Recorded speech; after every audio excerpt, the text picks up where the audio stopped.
Can you imagine a world where every character you love was perfect? Flawless, even.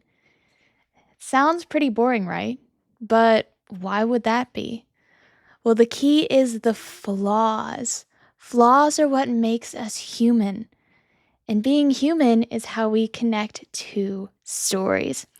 Welcome, Scribes of the Extraordinary. Today, we're going beyond entertainment and diving deeper into the craft of storytelling by talking about character flaws. First, we're going to define what character flaws are, understand them greater, and then we're going to see why flaws are actually your character's greatest strength. Have you ever wondered why characters stick with us long after we close the book? It's because of those flaws. Those little imperfections are what make them feel human. Now, imperfections and limitations are the name of the game. Everyone has something that they're not good at. Everything has something that hinders them. So, integrating limitations into your characters is going to be really important to help them feel more real. We don't want Mr. Perfect who can do everything on the first try. That's no fun. If you know that the character is going to win every single time or do something perfectly every single time, well, then where's the drama? Where's the suspense? So imperfections and limitations really ground your character into this sense of realism that they're actually human. Flaws also add depth, complexity, and realism to your characters. Keynote is the deeper that you go with your characters, the better they are going to be. We are all very complex in what makes us up and what we think, what we do, what we like. So you want to integrate those types of things into your characters as well. And flaws allow your readers or viewers to connect with your characters on a personal level. Think back to your life. Are there some people that you really relate to? Specifically when they share their hardships with you.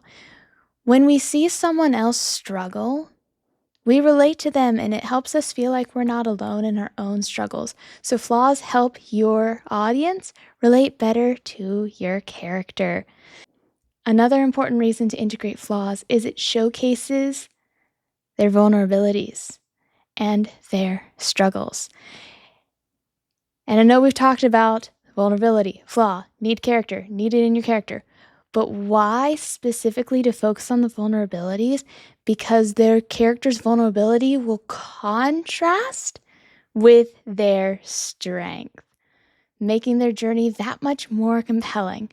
And if you really want to make this interesting, don't just have their weaknesses, their flaws contrast their strengths, but have them be one in the same. Let's use some examples. For example, Katara. She has this very righteous anger about her, especially when someone is being demeaned or she is being demeaned. That can be seen as a strength as it helped her start a prison break, but it often gets her into trouble.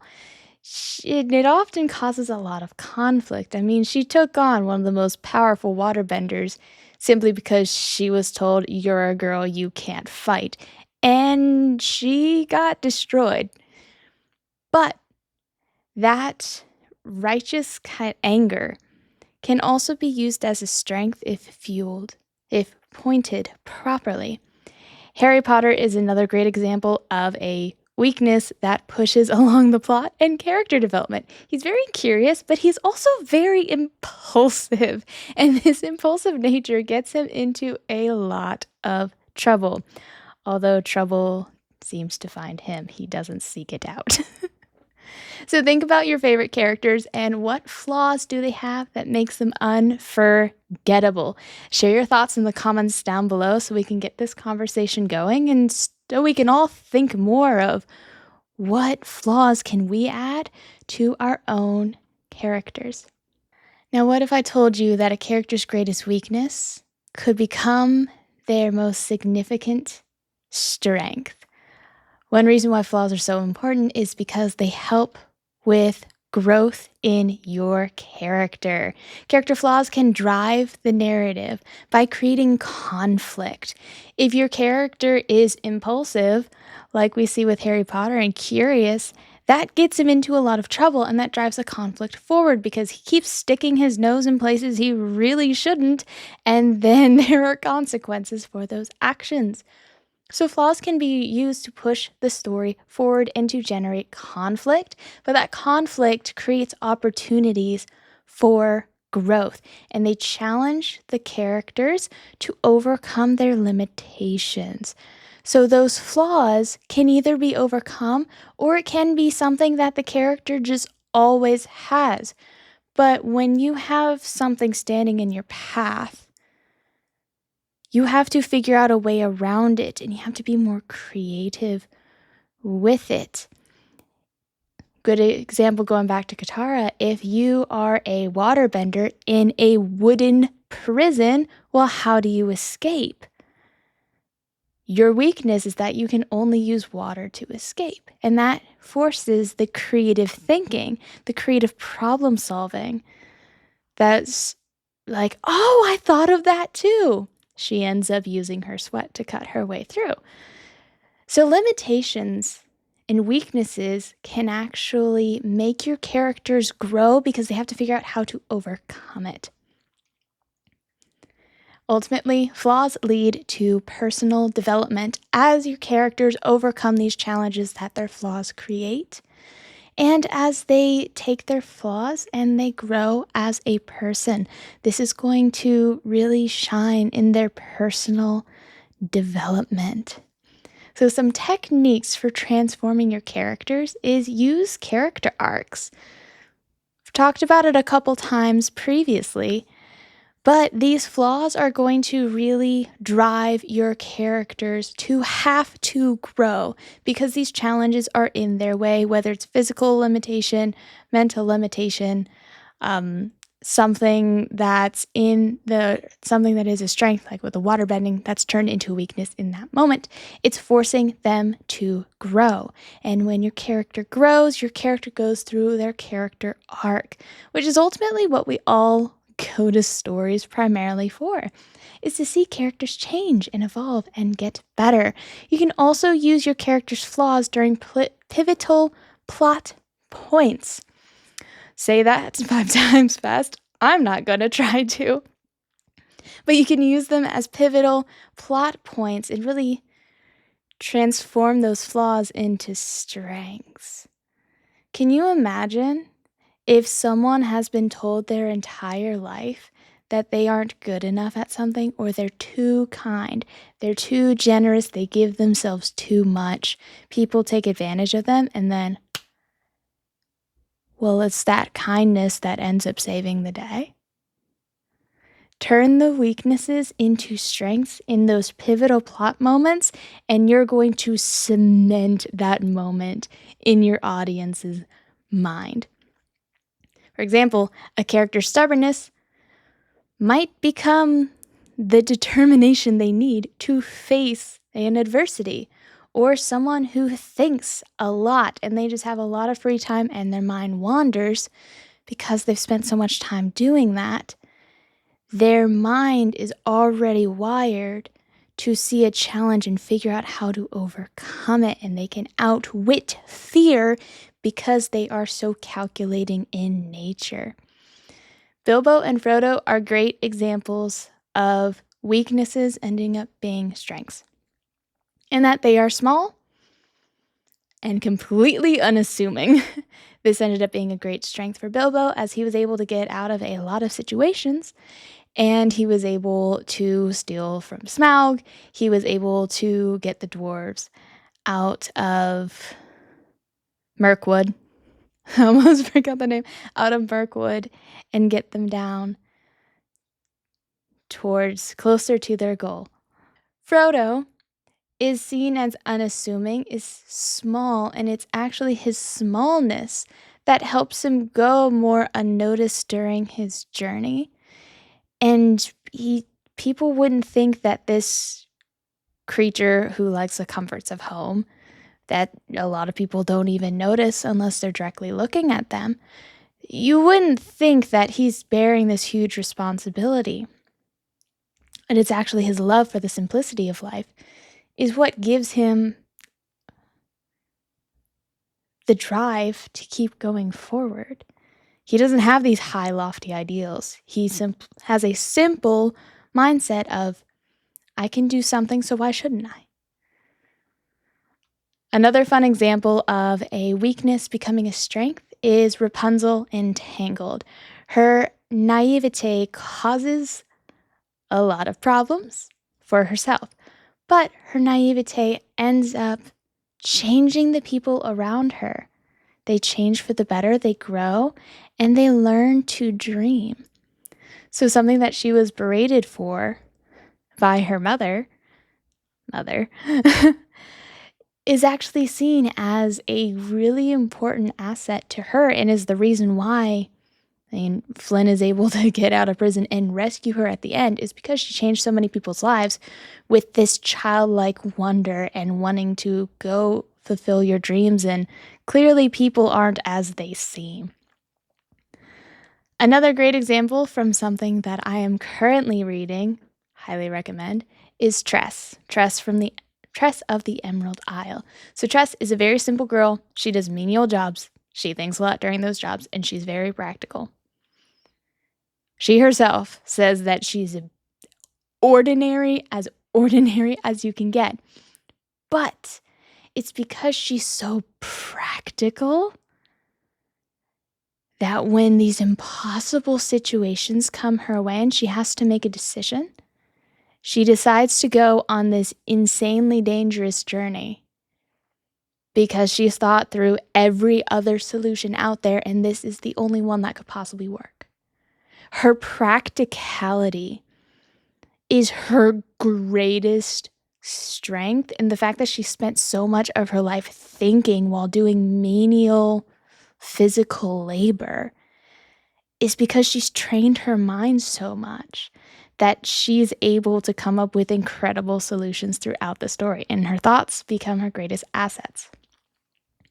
Character flaws become their strengths by the end of the story, and that's such a compelling way to write characters, and it leads to a satisfying resolution where you see this character come full circle from something that used to be difficult for them to something that is empowering. It's so important to use your character's flaws to their advantage and not just write some random flaw because you have to. So are you ready to turn your character's weaknesses into strengths? Try writing a scene. Write that scene where their weaknesses become their strength and their saving grace, and let us know in the comments below how that went. Share your experience. I would love to hear about it. Now, crafting a character flaw isn't just about adding a quirk. It's about purposefully shaping their journey. Make sure that when you do write flaws, you write them with purpose. Make sure that your flaws align with your character's goal and with the story's theme. You want everything to feel cohesive in that they're working together. It's really important to make sure that you don't just throw in superficial flaws. Don't just throw in a flaw simply because you have to. If your main character is handsome and is an athlete and is the best in all of academia and he is just the best at everything he does, but he's a little shy, that's boring. Please don't write that character. Use your flaws to help tell the story. Now, if the character that I just described, which is this stereotype of every first character written ever, I feel like. Let me know what you think in the comments below, but I feel like that's like the typical first character. Izzy's perfect. She's perfect in every way, except can't talk to people as well. Anyways, you can take that character and make it interesting if your entire story is around this character having to be good in social situations. For example, if this character has to convince a group of 12 people to join him in a heist. You can make that character interesting by making their flaw a part of the story. So don't give your characters superficial flaws, just giving them a flaw just cuz. Make sure that the flaw actually is incorporated into the themes and will hinder and eventually help your character's goal. Now, a flaw needs to be portrayed consistently throughout your story. You can't just give a character a weakness in one spur of the moment because you need to create conflict and whoops, I put this character in a situation that they could very easily handle. Well, you forgot how to lockpick for this single chapter, and now you're stuck. Whoops, don't do that. You need to make sure that flaws are portrayed consistently. This is going to be the same thing when you use magic systems in your writing and world building, that you make sure your limitations on your magic system are also consistent. Whatever rules you set up for your world, you need to keep them in check. And also remember that flaws evolve naturally. A character can keep holding on to the flaw for the rest of their life, and it's not actually something that gets resolved by the end of the story, but having just little moments of overcoming it.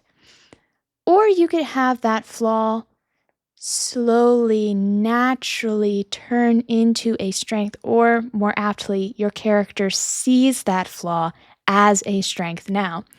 The inherent flaw, whatever it wasn't necessarily a weakness to begin with, could have just been viewed as one.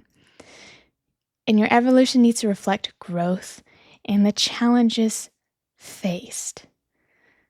So keep your flaws relatable to what you're actually talking about and to your story. Going back to the example of Rapunzel, she maintained this wonder, this childlike wonder and curiosity of the world, while growing less naive as the story went along. She learned to think for herself. Bilbo used his stature to his advantage in many situations to go unseen, to go unheard. Ring or without the ring, he still used the fact that he was small, that he walked very quietly, and that he wasn't a creature that was well known or recognizable, to his advantage many times. So experiment with different types of flaws. Flaws can be internal conflict, they could be moral dilemmas, they could be physical attributes, how they think. The flaw could be that your character is simple. Like with Tress, she's like, I'm a very simple, ordinary girl who just has a lot of time on her hands to think. And because she wasn't extraordinary in any way, shape, or form, but she loved her loved ones, and she thought logically and clearly through things, that she ended up finding all of these strengths in who she was already. So your flaws don't have to be some extravagant, big, critical issue. They could be something smaller. You don't have to have your character's flaw be, I can't look at people in the eye or ever talk to them. I can't even be in the physical vicinity of people. You can have a flaw be something very, very simple, such as Harry Potter being curious and sticking his nose into places he has no business being. That's not a fatal flaw, oh, end of the world thing, but it could be depending on how you twist the story. My point is, you don't have to think of this high drama flaw to give your character. It can be anything. You can have a character who's super empathetic and compassionate, and because they run themselves ragged. And that is a flaw that can be turned into a strength later. So experiment with a couple different flaws and see how they impact your character's dynamic as well as plot progression. So, what flaw are you going to give your characters? Start drafting some ideas today and let us know down below how that journey is going and what are some really interesting and unique flaws you can think of. So, understanding flaws, transforming them into strengths, and crafting them with purpose. If you understand these three elements, you are going to elevate your character, make your story really compelling, and leave your audience remembering what the story was about and whose journey they followed. If you enjoyed this video, I would really appreciate a subscribe so that I can keep making this content for you all, and know that if you like this video, then I'll know that this is the kind of content you guys want to keep seeing. I love talking about characters and helping you all improve in this large journey of the craft of writing. But my scribes of the extraordinary, that's all that I have for you today. I look forward to our next encounter as we continue our journey of going beyond entertainment, one step at a time.